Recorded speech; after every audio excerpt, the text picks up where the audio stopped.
If you've been stuck in someday mode, endlessly researching, planning, and second-guessing your story idea instead of actually writing, I have something that's going to change everything for you. I'm hosting a brand new live 3-day boot camp called Stop Overthinking and Start Writing. It's happening from August 13th through 15th, and it's designed specifically for writers who are tired of being stuck in their own heads. In just 3 days, you'll break through the perfectionism and overwhelm that's been keeping you trapped, and you'll walk away with 3 game-changing wins: a rock-solid completion date that actually fits your life and your schedule, a proven framework to stop overthinking and start writing forward, and a powerful logline that captures the heart of your story. We've had over 100 writers sign up already, and for just $27, you can join us too. Head over to savannahgilbo.com/bootcamp to save your spot before doors close. One more time, that's savannahgilbo.com/bootcamp. Hope to see you there.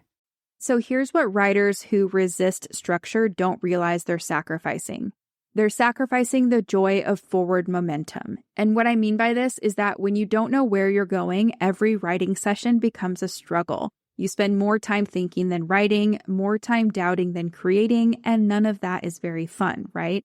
They're also sacrificing the satisfaction of completion, so those drawers full of unfinished manuscripts, well, they're monuments to the myth that structure kills creativity, when in reality, lack of structure is what really killed those stories. Welcome to the Fiction Writing Made Easy podcast. My name is Savannah Gilbo, and I'm here to help you write a story that works. I want to prove to you that writing a novel doesn't have to be overwhelming. So each week, I'll bring you a brand new episode with simple, actionable, and step-by-step strategies that you can implement in your writing right away. So whether you're brand new to writing or more of a seasoned author looking to improve your craft, this podcast is for you. So pick up a pen and let's get started. In today's episode, we're talking about how story structure can free your creativity and help you finish your novel. And I want to start this episode by saying that if the word outlining or the word plotting makes you want to close your laptop and walk away, you are not alone. Maybe you're someone who's tried plotting your novel and you feel like you're filling out a tax form instead of creating art. Or maybe you've heard about story structure, so the 3-act structure, the plot points, whatever it is, and you've thought something like, well, that's not how real writers work. Real writers just write. Or maybe you're someone who believes that planning your story will kill your creativity, turn your unique vision into a formulaic mess, or suck all the joy out of writing. Either way, I will tell you again, you are not alone. But what if I told you that story structure doesn't have to be your enemy? What if the very thing you've been avoiding is actually the key to unlocking your creativity and finally finishing your novel? Now, there's this romantic image we have of writers sitting at a typewriter or maybe a coffee shop, channeling pure inspiration directly onto the page. There's no outlining, there's no planning, it's just raw creativity flowing from their minds to their manuscripts. And yes, that's a beautiful, like I said, very romantic image, but it's also a lie. And here's what actually happens when most writers try to quote unquote just write. They sit down, they write the first chapter, and it feels magical. You're discovering your characters, exploring your world, laying down gorgeous prose. Then by around chapter 3, chapter 4, things start to get a little murky, but you push through. Chapter 5, chapter 6, the wheels start coming off. Your plot has wandered into territory you didn't expect, your protagonist feels inconsistent, that brilliant ending that you were envisioning, well, now you have no idea how to get there anymore. So what tends to happen is you go back to chapter 1, maybe if you just get that beginning a little more perfect, then the rest will flow naturally. Then we flash forward to 6 months later, and you've rewritten that opening 10, 12, 15, 17 times, and you're no closer to chapter 10 than you were when you started. If you can relate, again, you are not alone. I see this pattern constantly. Writers who believe structure will limit them end up trapped in an even smaller box, and that box is the prison of their own opening chapters. Now, the resistance to outlining usually sounds something like this. I want to discover the story as I write it. If I know what happens, I'll be bored while I write it. Outlining feels mechanical. I'm an artist, not an engineer. My favorite author says in their book that they never outline, so why should I? I get the idea of structure, but I don't want to make my story predictable. And all of these concerns make sense on the surface, right? Who wants to turn their creative passion into a paint-by-numbers exercise? Not many of us do. But here's what this kind of thinking misses. Structure isn't about predetermining every detail of your story. It's about understanding the emotional journey that your reader needs and wants to experience. And I want you to think about music for a second. So every song has some kind of structure. There's verses, choruses, bridges. But does knowing that that structure exists make all the songs in the world sound the same? Does it prevent musicians from creating something original and moving? Of course not. And that structure is invisible to the listener, right? All we experience as consumers of music is the emotion, the journey, and the artistry. And the same is true for novels. Now, here's something that sounds contradictory, but is absolutely true. The more constraints you have, the more creative you will become. Give someone a blank canvas and infinite options, and they'll often create nothing, right? That's very overwhelming. Here's a blank canvas. You have an unlimited amount of options. Go ahead and make something. A lot of us would freeze up at that, right? But when you give someone specific parameters, for example, write a story using only 100 words, or paint only using shades of blue, or compose something using only 5 notes, then suddenly creativity explodes. And that's because these kind of creative constraints force you to think differently. So they force you to push past what's obvious, and they force you to innovate.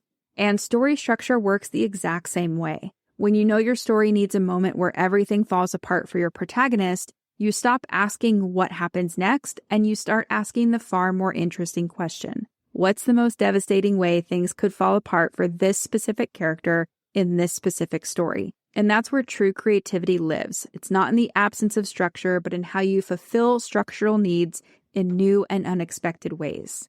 So let me clear up the biggest misconception about story structure and outlining right now. Neither of these things tells you what your characters should say. They don't tell you what events need to happen in every single scene of your plot. They don't tell you what your story needs to mean to yourself or to readers. They don't tell you how to write your sentences, and they don't tell you what makes your own story unique. Instead, structure and outlining and planning, however you want to think about it, helps you understand the rhythm of storytelling. So it reveals why certain moments hit harder at certain times. It shows you how to build tension that keeps pages turning, and it ensures that your ending satisfies rather than disappoints. One of my notes to novel students spent years as a self-proclaimed pantser, writing by the seat of her pants with no outline or no plan. She had drawers full of unfinished manuscripts, each one abandoned when the plot tangled beyond repair. And then when she finally learned story structure, something clicked in her brain. She didn't lose her ability to discover and explore and be creative. Instead, she gained the ability to discover stories that actually worked. And then within 6 months of that discovery, when everything clicked, she completed her first full manuscript. So it wasn't because she'd become a different writer. It was because she had finally found a framework for her creativity. So here's what writers who resist structure don't realize they're sacrificing. They're sacrificing the joy of forward momentum. And what I mean by this is that when you don't know where you're going, every writing session becomes a struggle. You spend more time thinking than writing, more time doubting than creating, and none of that is very fun, right? They're also sacrificing the satisfaction of completion, so those drawers full of unfinished manuscripts, well, they're monuments to the myth that structure kills creativity, when in reality, lack of structure is what really killed those stories. They're also sacrificing the ability to write fearlessly, and that's because when you have a roadmap, you can take more creative risks because you know you won't get permanently lost. You can explore interesting tangents because you know how to get back to the main path. They're also sacrificing the confidence that comes from craft, so understanding story structure. And what I mean by this is that understanding story structure can really transform you from someone who hopes their story is going to work to someone who knows how to make any idea or any story work. And then lastly, they're sacrificing time they could spend actually writing. So without structure, you're bound to waste countless hours wandering in circles, writing and rewriting the same chapters, and second-guessing every creative decision. All of this time that you're going in circles and rewriting and second-guessing, that's all time you could have spent moving your story forward if you had that structure in place. All right, so let me give you a different way to think about structure and story planning. What if instead of seeing an outline as a rigid set of rules, you saw it as more of a safety net for your creativity? And the way I like to think about this is by imagining a tightrope walker. So the net below them doesn't tell them how to walk or what tricks to perform, right? It simply makes sure that if they fall, they can get back up and try again. So it gives them the confidence to attempt those more daring moves. And your story outline or the structure you apply to your work can work the same way. It's not there to restrict your creative choices. It's there to ensure those choices lead somewhere meaningful. Now, some writers really need detailed outlines that map out every scene. For them, that's their process and it works. Other writers just need a handful of major plot points to guide them through their draft. Some writers like visual story maps, others prefer lists of things. The specific method of how you outline, how you plan, how you add structure to your work, that doesn't matter nearly as much as having some kind of framework that keeps you moving forward instead of in circles. So this shift in perspective from seeing structure as limiting to seeing it as more of something that's liberating, that's what separates writers who finish their novels from those who don't. And that brings me to something that you might not want to hear, but I'm going to say it anyway. If you've been writing seriously for more than a year and you haven't finished a draft, it's not because you need more inspiration or visits from the magical muse. It's not because you haven't found your voice or because you haven't set up the perfect writing environment. It's not because you need 25 plus hours a week to dedicate to your writing. It's because you're trying to navigate without a map. Think about it like this. You would not expect an architect to design a skyscraper through pure intuition, right? You wouldn't expect a filmmaker to shoot a movie without a script. But somehow we've convinced ourselves that as novelists, we should be able to craft 80,000 words of compelling story through instinct alone, which makes no sense, right? And here's what I really want you to know. The writers who finish their novels understand something that the eternal beginners don't. Creativity and craft work together, not against each other. So these writers, they use structure as a tool to channel their creativity, not to cage it. They know that understanding story structure doesn't make them less artistic. It actually makes them more capable of creating a story that actually reaches readers.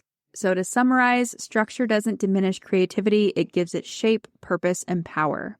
Now, this kind of transformation happens when you stop seeing structure as the enemy of creativity and start seeing it as creativity's best tool. So instead of asking, is outlining going to kill my spontaneity and my creativity? I'd rather you ask, how can structure help me discover my story more effectively? Instead of thinking real writers don't need outlines, remember that real writers do whatever helps them finish their books. Instead of fearing that plot structure will make your story predictable, realize that readers don't experience structure. They experience the story. When structure is done well, it's actually invisible to readers. All right, now if you can relate to what we've talked about in this episode so far, and if you're like, I am this exact person you're talking about, then your novel exists in the space between imagination and reality. You can see it, you can feel it, you can almost taste it, but you can't seem to build the bridge that will carry it from your mind to the page. Well, that bridge is structure, not rigid, creativity-killing rules, not a paint-by-numbers formula that produces cookie-cutter stories, but a flexible, supportive framework that channels your creativity into a story that works. A story that moves readers, a story that satisfies, a story that actually gets finished. And I want you to remember that your creative writing process doesn't have to be this struggle between art and craft. Because when you understand how to outline your novel in a way that supports rather than stifles your creativity, you unlock the ability to write stories that are both imaginative and structurally sound. All right, so what I really want you to know is that your creativity isn't the problem. Your story isn't the problem. Your ideas aren't the problem. The only problem is the myth that's keeping you from the tools that would set your creativity free. All right, so if you're ready to stop fearing structure and start using it, if you want to channel your creative energy into a complete novel instead of endless chapter ones, if you're tired of watching other writers succeed while you struggle with the same opening pages, then it's time for you to learn how structure and creativity work together, not against each other. As you might have heard by now, my Notes to Novel course is opening for enrollment very soon, and this is my proven step-by-step process that will help you take your ideas and turn them into a finished draft. We just opened up the waitlist, and if you want to be first in line when doors open, go to savannahgilbo.com/waitlist to put your name on the waitlist now. So one more time, that's savannahgilbo.com/waitlist to put your name on the Notes to Novel waitlist and be the first to know when doors open. All right, so that's it for this episode of the Fiction Writing Made Easy podcast. Head over to savannahgilbo.com/podcast for the complete show notes, including the resources I mentioned today, as well as bonus materials to help you implement what you've learned. And if you're ready to get more personalized guidance for your specific writing stage, whether you're just starting out, stuck somewhere in the middle of a draft, drowning in revisions, or getting ready to publish, take my free 30-second quiz at savannahgilbo.com/quiz. You'll get a customized podcast playlist that'll meet you right where you're at and help you get to your next big milestone. Last but not least, make sure to follow this podcast in your podcast player of choice, because I'll be back next week with another episode full of actionable tips, tools, and strategies to help you become a better writer. Until then, happy writing.